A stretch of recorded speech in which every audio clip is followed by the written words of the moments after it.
Garcilaso de la Vega nació en el Cusco el 12 de abril de 1539, apenas 7 años después de la captura de Atahualpa en Cajamarca. Era el fruto de la relación entre el maduro capitán español Sebastián Garcilaso de la Vega y su concubina, la joven princesa inca Chimpu Oquio.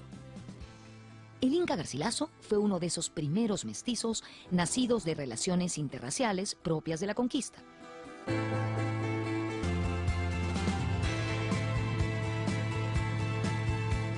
El capitán Sebastián Garcilaso de la Vega pertenecía a una familia de ilustre alcurnia. Quizá fue el español de mayor abolengo que llegó al Perú en las primeras décadas de la conquista. A diferencia de los Pizarro y de todos los otros conquistadores, ¿no?, el padre del Inca estaba emparentado con 4 de las familias más encumbradas, ¿no?, de la nobleza española. Era el único que podía llamarse Don Garcilaso de la Vega en ese momento.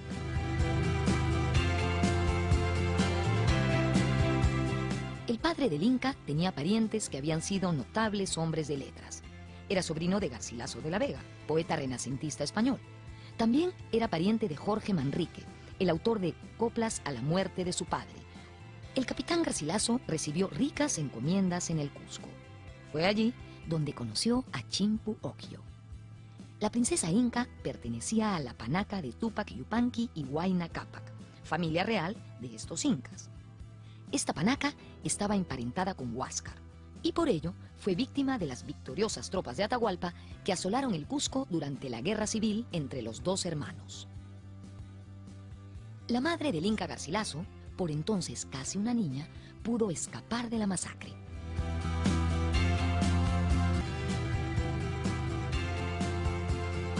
Las historias que escuchó en casa de parte de sus parientes maternos influyeron poderosamente en los escritos del Inca Garcilaso. Los futuros comentarios reales prácticamente ignoran a Pachacútec, haciendo de Viracocha el fundador del imperio. Y en cuanto a Atahualpa, lo hacen culpable de todos los males que acontecieron a los incas. Así, la versión de Garcilaso contiene también un ajuste de cuentas entre las familias reales de los incas. Nuestro conocido hoy ampliamente como Inca Garcilaso de la Vega, en verdad fue bautizado con el nombre de Gómez Suárez de Figueroa. Él nació en el Cusco en 1539 y recibió un nombre ilustre, un nombre de su familia, y no se debe ver en ese bautismo la falta, digamos, de cercanía o de proximidad con su padre. El padre pensaba que ese era un nombre que le iba a servir a su hijo en el futuro, ¿no es cierto?, para proseguir su educación en Europa.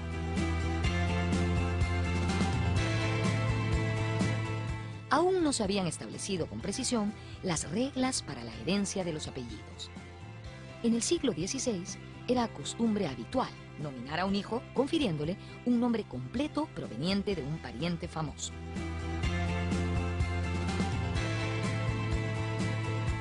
Bautizado con un nombre sonoro, que era el nombre de un hermano de su padre, que se llamaba Gómez Suárez de Figueroa, fue sucesivamente cambiando de nombre a Gómez Suárez de la Vega, a Garcilaso de la Vega como su padre, a Capitán Garcilaso de la Vega, para culminar a los 50 años llamándose Inca Garcilaso de la Vega o Garcilaso Inca de la Vega.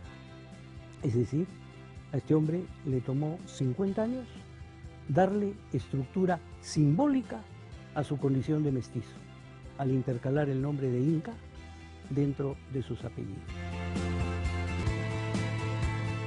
A los hijos de español y de india nos llaman mestizos, por decir que somos mezclados de ambas naciones. Fue impuesto por los primeros españoles, y por su significación me lo llamo yo a boca llena y me honro con él. Inca Garcilaso de la Vega.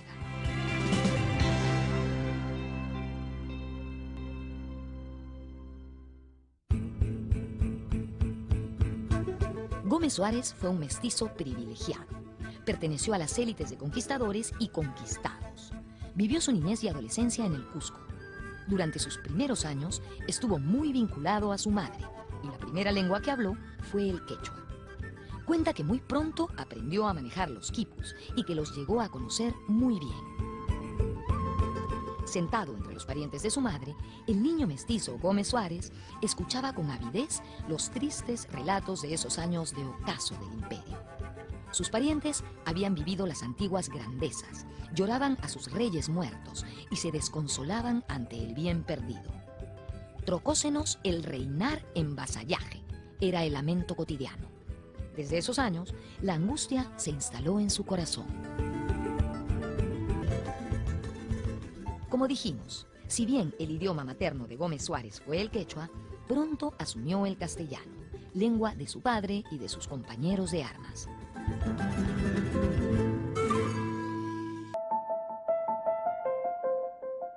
El Inca Garcilaso pasó su niñez y adolescencia entre los rudos soldados de la conquista, que miraban con simpatía a estos mesticitos nacidos de sus compañeros, como es el caso del capitán Sebastián Garcilaso de la Vega.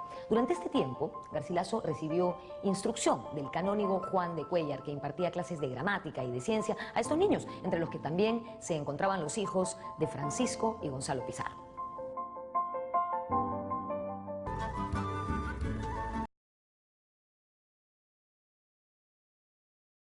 En mayo de 1559, cuando tenía 20 años, falleció su padre, el capitán Sebastián Garcilaso. En su testamento dejó como herencia a su único hijo varón 4.000 pesos para que estudie en España, diciendo: porque así es mi voluntad por el amor que le tengo, por ser como es hijo natural. El Inca Garcilaso de la Vega pudo ver 5 momias incaicas que fueron encontradas en el Cusco por el corregidor Polo de Ondegardo. Una de estas era la de su tío abuelo, el Inca Huayna Cápac. Todas habían sido enterradas con los lujos que poseían en vida. También recordó que estas momias habían paseado por calles y plazas en el Cusco, siendo reverenciadas por indios y por españoles, porque eran cuerpos de rey. De alguna manera, este encuentro simbolizaba el nexo entre el Inca y sus orígenes imperiales y el orgullo de ser parte de la nobleza incaica. El joven Gómez Suárez abordó un navío en el Callao y después de un largo viaje llegó a Montilla, una pequeña villa en Andalucía. Allí fue recibido por su tío, el veterano capitán Alonso de Vargas, hermano de su padre. En Montilla, sin pensarlo, se quedaría a vivir 30 años. Ya instalado en casa de su tío, partió a Madrid en 1562. Se presentó ante el Consejo de Indias, solicitando que se reconozcan los servicios que su padre había prestado a la corona. Su petición de favores fue rechazada, porque el licenciado Lope García de Castro sacó a luz una crónica, según la cual el capitán Sebastián Garcilaso había ayudado al rebelde Gonzalo Pizarro durante la batalla de La Guarina, en 1547.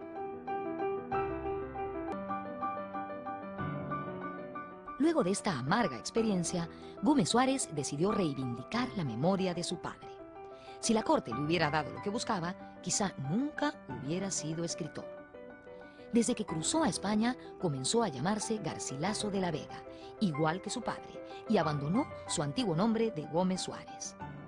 Otro factor que aceleró el cambio de nombre fue que en Montilla vivía, por esos años, un vecino de alcurnia que también se llamaba Gómez Suárez de Figueroa.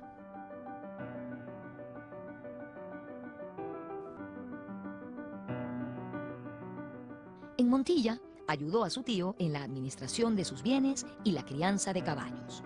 La tranquilidad de su vida aldeana sufriría un gran cambio en 1568. Ese año estalló la rebelión de los moriscos contra la corona española. Garcilaso reivindicaría en sus escritos a los incas como un pueblo civilizador que preparó la llegada del cristianismo a Sudamérica, así como lo hizo el Imperio Romano con el mundo mediterráneo europeo.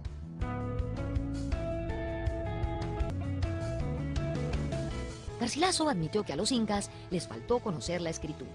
Escribiría así: pero Roma fue más venturosa que el Cusco por tener las letras, por tener la escritura. En Montilla, Garcilaso se convirtió en un vecino respetado. Además, se fue cultivando en la cultura occidental.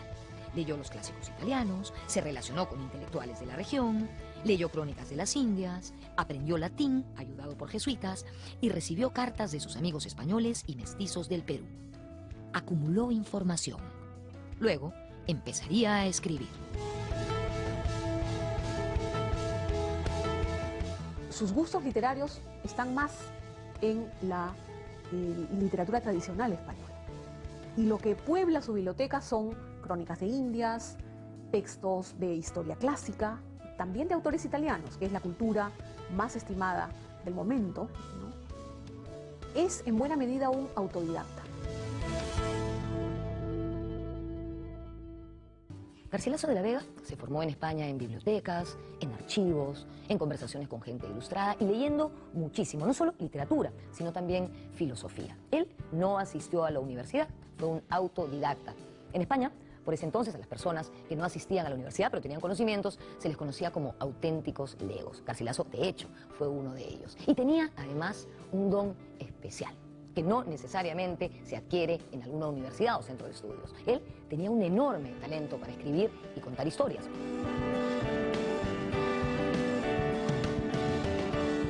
Además de conseguir un alto dominio del castellano, Garcilaso siguió ejercitándose en su lengua materna, el sonoro y dulce quechua. Estaba preparando sus futuros libros sobre la historia de su patria. En 1590, Garcilaso publicó Traducción al español del original en italiano de los diálogos de amor de León Hebreo. Se imprimió en Madrid. El traductor se presentó como Garcilaso Inca de la Vega, natural de la gran ciudad del Cusco, cabeza de los reinos y provincias del Perú. El italiano era entonces la lengua más cosmopolita y en la cual se hallaba la mayor parte de la literatura de primer nivel.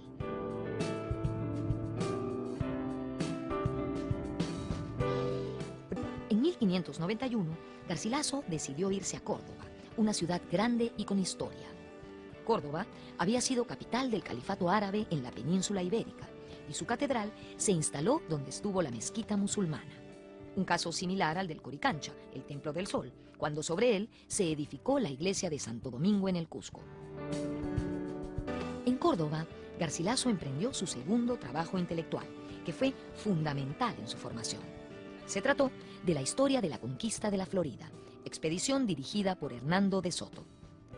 Garcilaso encontró cerca de Córdoba al soldado Gonzalo Silvestre, que había participado en la fracasada expedición de Soto.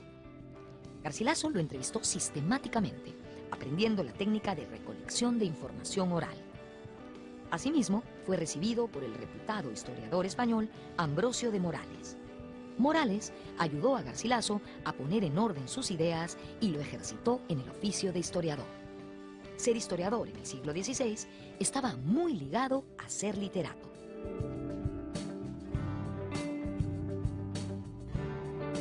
Como todo, en 1609 se publicó en Lisboa la primera parte de los comentarios reales de los incas. Esta obra se convirtió en un clásico de las crónicas sobre las Indias, es decir, sobre América.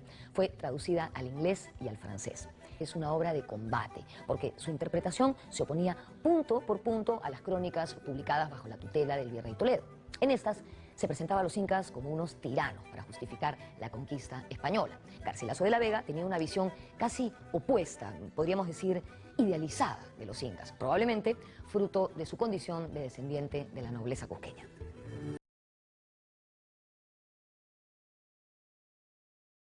Los comentarios reales de los incas constituye la primera manifestación escrita de la peruanidad. Es una obra fundacional porque se refiere al Perú y su identidad mestiza.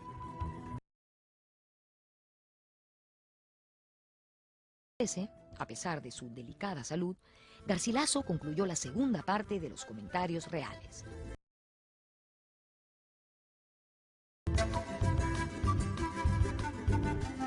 En esta segunda parte de los comentarios reales de los incas, Garcilaso nos cuenta la gesta de la conquista española y la introducción del catolicismo. El inca pretendió glorificar a sus dos estirpes y, en lo posible, conciliarlas.